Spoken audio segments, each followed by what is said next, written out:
باهينه، روحي روحي يا ماما، عيشي حياتك، افرحي، اتهني، يلا قومي قومي من قدامي.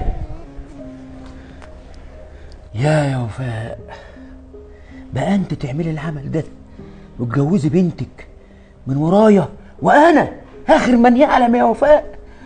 بقى انا ما كنتش افرح بيها والحته كلها تعلم وتفرح ويبقوا عارفين ان هي متجوزه؟ ليه كده يا وفاء؟ ليه تعملي كده؟ يا ناجي يا ناجي، مش مهم فرحتنا احنا، اهم حاجه العيله سعيده وواخده واحد ابن اصول ما شاء الله عليه. كان هيجي لنا فين يا ناجي؟ هيجي لنا في الاوضه اللي احنا قاعدين فيها نصغر العيله؟ ما يرضيش حد. خلاص يا ناجي، هي اختارته وهو اختارها واتجوزوا على سنه الله ورسوله. شو الواد ده اللي ماشي مع بنت عمك ناجي؟ ايوه استنى يا عم، اما استنى، تدخل خد عليه. تعالى هنا.